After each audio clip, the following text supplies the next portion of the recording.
sus heridas nos han curado. Procedente de la primera de Pedro 2:24 y, por supuesto, de Isaías 53, que aludiremos a ello. El lema del centenario de la consagración de España al corazón de Jesús nos lleva, a mi forma de ver, por lo menos yo me he hecho estas preguntas. ¿Cómo puede curar unas heridas si ya en sí la herida es la negación de la salud? ¿De qué herida se trata? ¿De quién? ¿De Pelayo? ¿De Julio César? No creo yo que ningún personaje histórico sus heridas haya curado a nadie. Porque lo que cura no es, como veremos después, la cantidad de dolor, sino de quién procede el dolor, quién es el que sufre. Pero también me he hecho preguntar estos días qué misterio encierra el sufrimiento humano. Por ejemplo, cuando un padre y una madre ve enterrar a su hijo de 4 añitos. Cuando yo recuerdo una de las veces, recién llegado a este ministerio, tuve que anunciarle a una madre de Tenerife que su hijo había muerto en Afganistán. ¿Qué explicación tiene eso? Siempre me ha preocupado mucho el tema del misterio del sufrimiento humano. ¿Y por qué la redención tiene que ser tan dolorosa, tan incruenta? ¿Por qué Dios eligió el camino del dolor? Algunos pueden pensar que este obispo se ha ido en un tema. Bueno, saldremos, no os preocuparos. ¿Quién sufre la cruz? ¿Quién sufre la cruz? ¿Dónde estaba Dios en aquel momento? ¿Dónde está Dios en el dolor pasado de tantas guerras, tanta destrucción? ¿Dónde estaba Dios en Auschwitz? ¿O dónde está Dios en las guerras fratricidas de África? ¿O dónde está Dios en la hambruna de tantos países, víctima de los intereses más financieros y económicos? ¿Dónde está? Por eso creo que el padecimiento humano, el sufrimiento humano, no haya respuesta desde nosotros mismos. No tenemos respuesta, no tenemos. Pero sí hay una iluminación exterior. Hubo uno que, siendo de condición divina, pasó lo mismo que yo. A Jesús le dolió la cabeza igual que a ti y a mí. Lo que pasa es que en aquel entonces no había nolotil, pero le dolía la cabeza. Y Jesús lloró en Belén igual que los demás niños. Y Jesús notó la ausencia de sus padres en la vida cuando se pierde, igual que tu nieto. Igual que un niño se pierde. Por lo tanto, hubo uno que sí pasó por los sufrimientos humanos.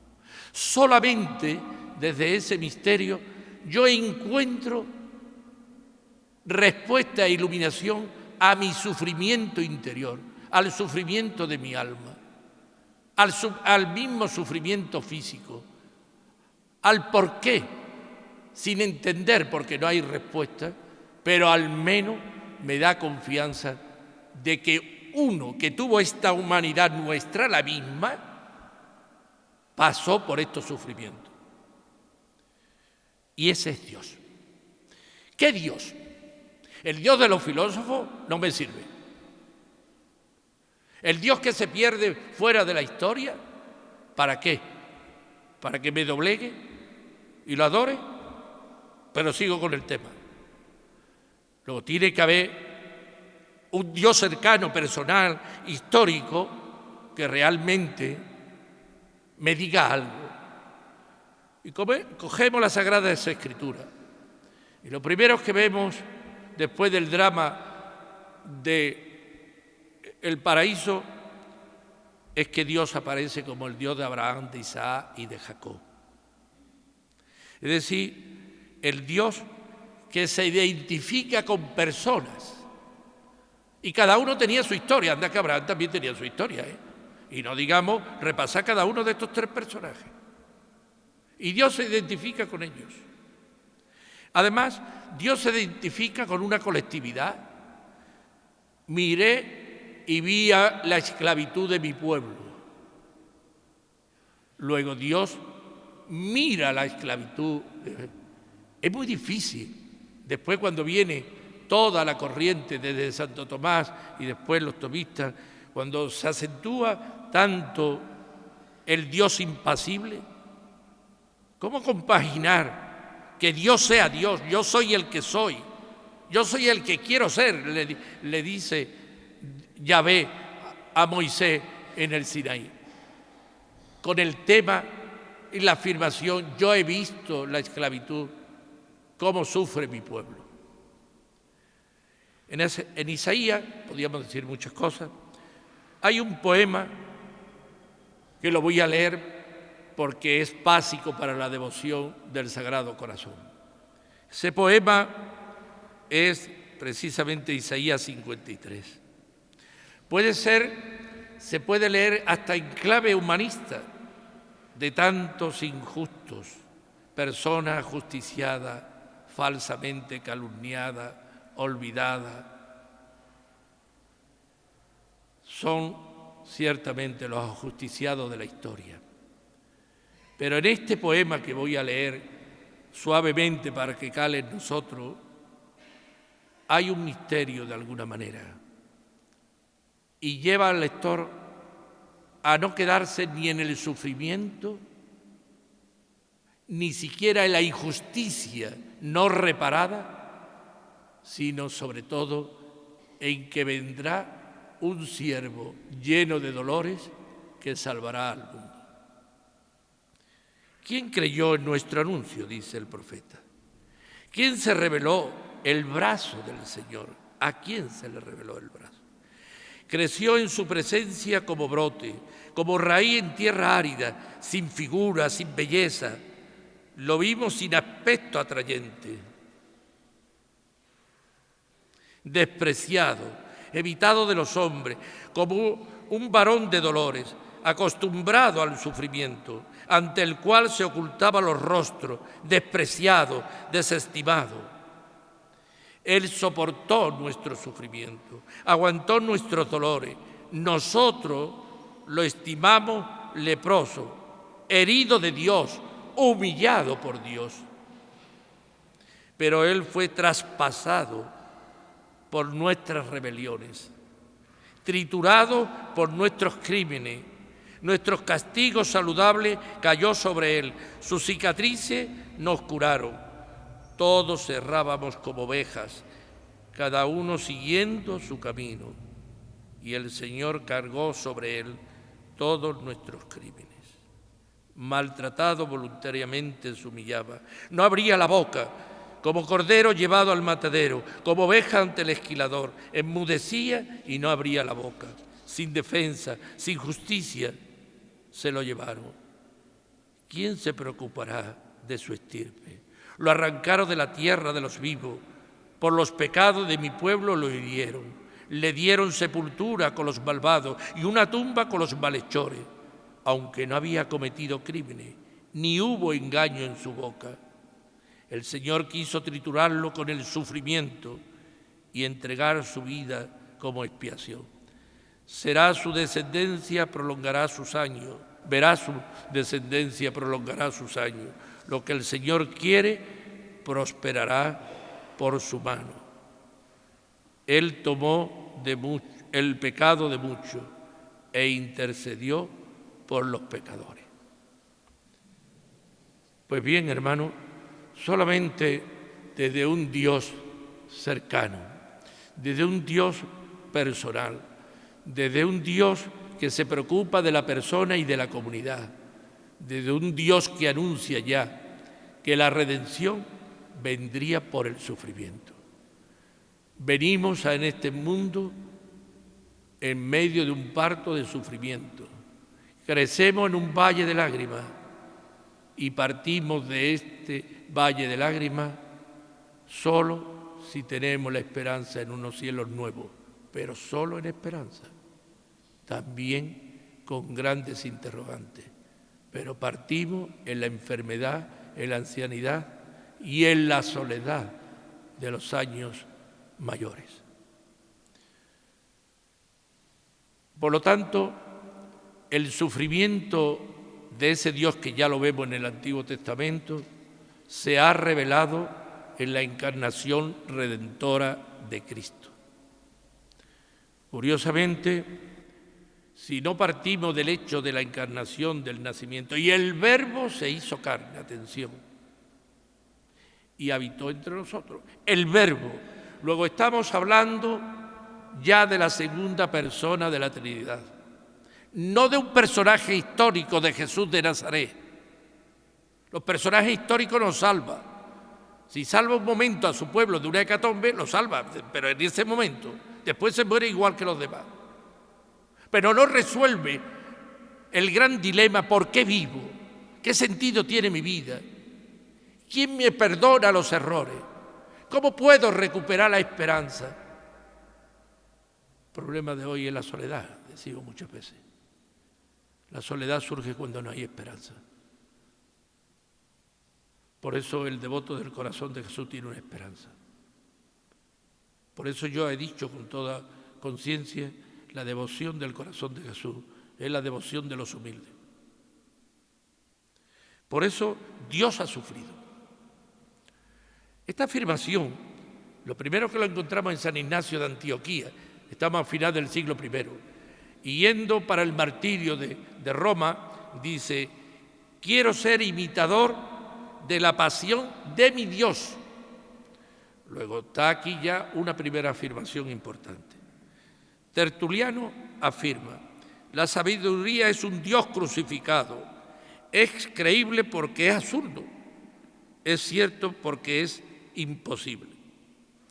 Teodoro de Mosuecia se expresa de esta manera: lo invisible, dice, no ha podido sufrir. El que ha sufrido es el hombre asumido por el Dios Verbo. Nestorio más tarde dice: el Verbo ha permanecido impasible, pero se ha apropiado con su voluntad del sufrimiento en la cruz. El concilio de Éfeso, en el 431, va a resolver el problema desde el nacimiento del Hijo de Dios. Lo mismo que decimos que Dios ha nacido de María Virgen, siendo de condición divina, pasó por uno de tantos, fue todo semejante al hombre, excepto en el pecado, pero como hombre, Jesús sufre. Y sufre la persona, la segunda persona de la Trinidad en su humanidad. Quiero seguir a la pasión de mi Dios. No es la pasión de otro, sino la pasión de mi Dios. Por eso la afirmación de decir Dios ha sufrido es una verdad de fe definida por el concilio de Éfeso. Ahora vemos que la afirmación sus heridas nos ha curado. ¿Por qué nos ha curado? Porque el que ha sufrido las heridas del crucificado, la de sus pies, la de sus benditas manos, la de su costado abierto, es el costado abierto de la segunda persona de la Trinidad. Si no fuera así, el sufrimiento de la cruz no tendría valor redentor. El nosotros afirmar que sus heridas nos ha curado sería simplemente un eslogan muy bonito, muy emotivo, muy devoto. Pero la realidad es que esas heridas son del Redentor, del Hijo de Dios, que sufre como tú y como yo. En ese sentido, sufre humanamente, pero en la unidad de la naturaleza humana y divina de Cristo, en la persona, quien sufre es la segunda persona de la Trinidad. Dios ha sufrido, Dios muere en la cruz. Por eso aquella afirmación de Bonhoeffer, cuando hay un grito en una noche oscura de Auschwitz, suena una voz y dice: ¿dónde está Dios? Y le contesta Otto: aquí. Dios está en el que sufre. Por eso la bienaventuranza. Bienaventurados los perseguidos, los que lloran, porque serán consolados. Si no, ¿cómo se puede decir esto? Es interesante que en estos tiempos afirmemos que Jesús es verdadero Dios y verdadero hombre. Yo voy a esto de a lo esencial, las heridas del que es verdadero Dios y verdadero hombre. Solo las heridas de un Dios que es capaz de sufrir como yo tiene valor redentor y sanador. Uno de la Trinidad, por lo tanto, ha sido crucificado. Lo decía la profesión de Proclo en el 437. Y no fue fácil admitir esto. San Cirilo de Jerusalén ya plantea el gran problema, la impasibilidad divina. Si el sufrimiento humano, que es una limitación, toca a Dios en su ser, Dios no sería Dios. Amigo, ¿cómo se resuelve este dilema? Pues muy fácil. ¿Por qué? Porque el mismo San Ignacio de Loyola tiene una afirmación muy bonita que dice: la divinidad se oscurece y deja que la santa humanidad sufra tan cruel tormento en la cruz. Se oscurece, pero está oculta. Por eso Jesús, como tú y como yo, pasa en la cruz el momento de la prueba. Dios mío, ¿por qué me has abandonado? Humanamente Jesús es igual que tú y que yo y se siente abandonado. Pero solamente porque es hijo de Dios, cumple los designios del Padre. Consumatum es. Todo está consumado. Pero es la persona que es el verdadero sujeto de la redención, la persona del Verbo, la que verdaderamente es la que sufre, en la naturaleza humana, ciertamente. Sin embargo, hay una afirmación importante, que es que la encarnación redentora del Hijo renuncia a ejercer sus atributos divinos en la naturaleza humana, porque ahí están las tentaciones de Jesús en el desierto. Si eres hijo de Dios, tírate de aquí. Si eres hijo de Dios, son las pruebas siempre. Jesús no utiliza sus atributos divinos en la naturaleza humana. ¿En vista a qué? En vista al sentido sacrificial de obediencia hasta la muerte y muerte de cruz para cumplir los designios del Padre, como dice Lucas 23:46. Ahora bien, Dios puede parecer. ¿Cómo se explica la impasibilidad divina? Esa impasibilidad divina no es una pared de mármol. Que Dios sea eterno, inmutable, que Dios sea Dios, que Dios sea el ser por excelencia, no significa que sea una piedra de mármol, no. Sino que el ser divino, esa impasibilidad del ser divino, es compasión, misericordia, amor, que se prolonga y se expresa en la naturaleza humana. Luego, si el ser de Dios, como dice San Juan de Ávila, Dios en el tratado sobre el amor de Dios, Dios es amor, predica amor y envía amor, la impasibilidad divina impide el amor eterno de Dios. Si el ser de Dios es amor desbordante hacia la humanidad en su propio Hijo,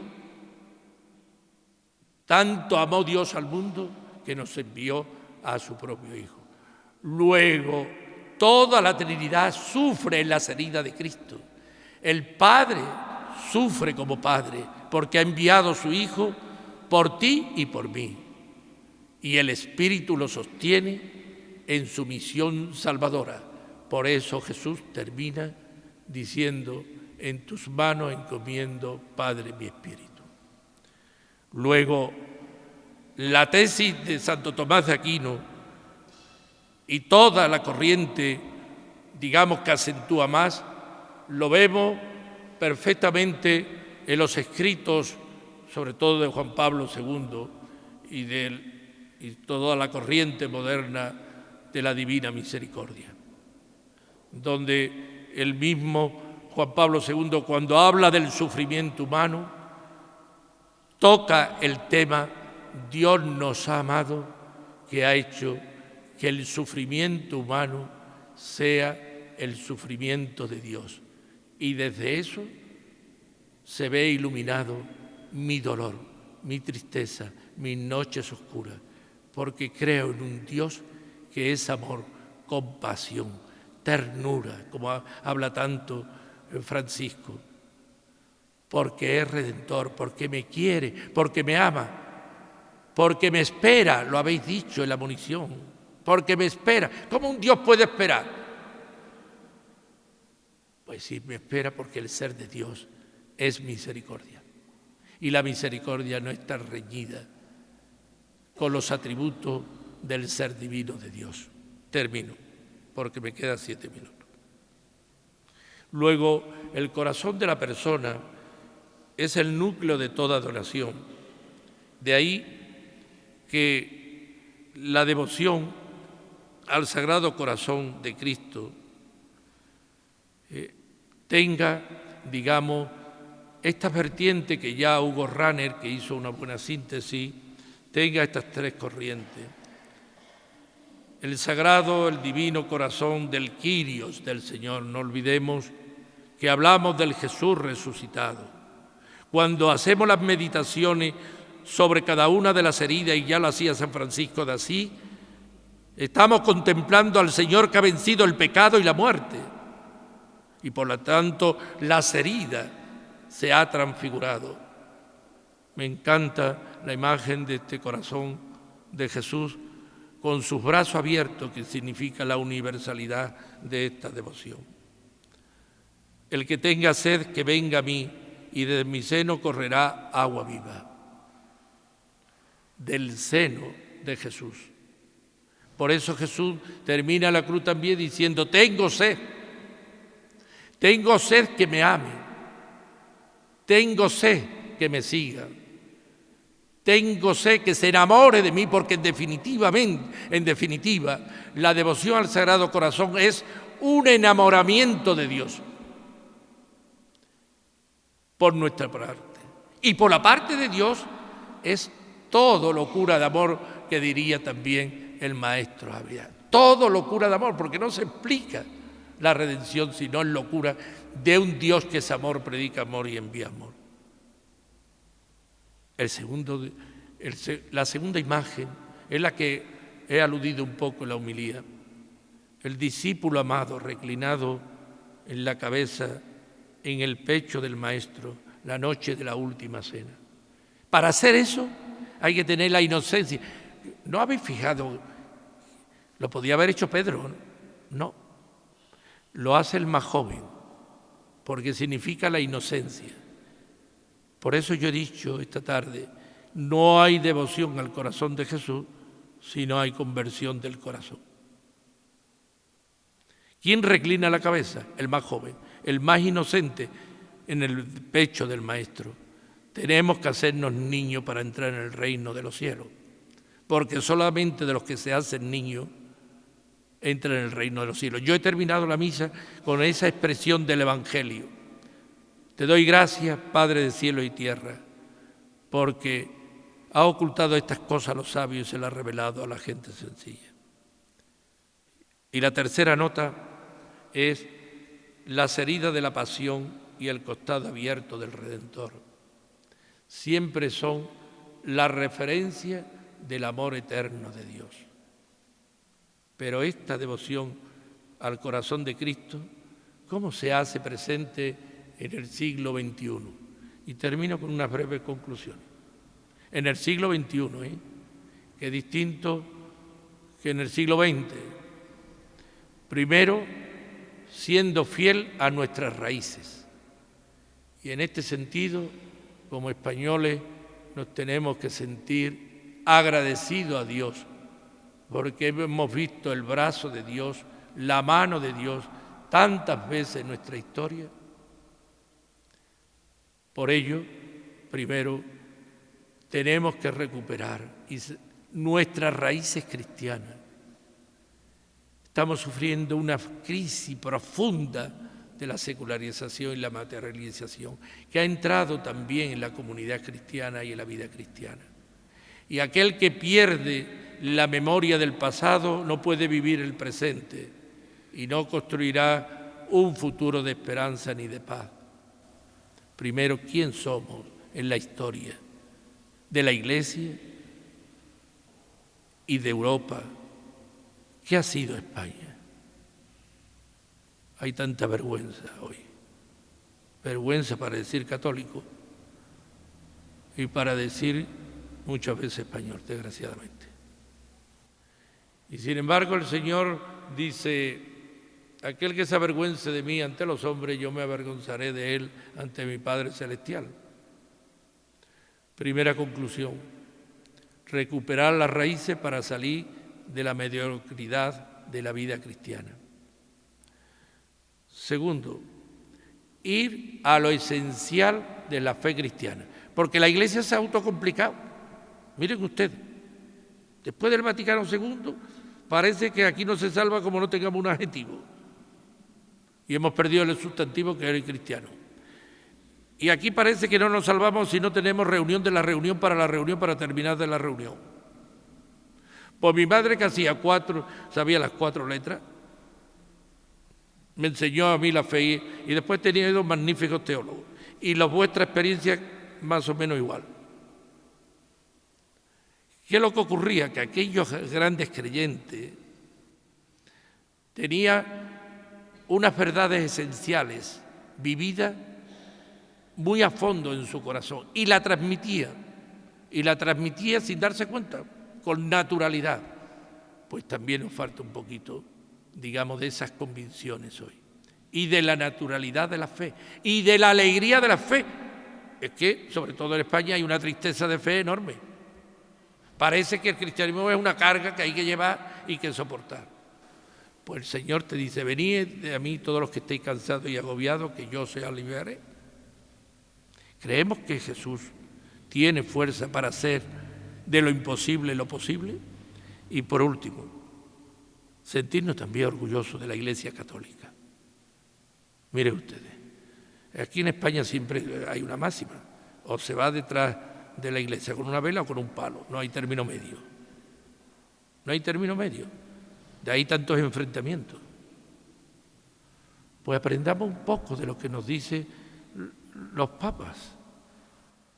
Tengamos entrañas de misericordia, como el Señor la tiene contigo y conmigo. En terminología del Papa Francisco, construyamos puentes y no muros.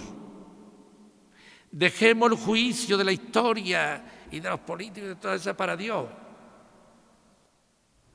Muchas veces perdemos tanto tiempo en tantos análisis y juicios que se nos va lo esencial, que es amar al corazón de Dios en su Hijo Jesucristo y ver ese amor en nuestros hermanos. En eso se sintetiza toda la devoción al corazón de Jesús, al corazón del Kyrios, al corazón de nuestro Redentor. Verdaderamente sus heridas nos ha curado, porque Él es el Hijo de Dios, verdadero Dios y verdadero hombre. Muchas gracias. He terminado.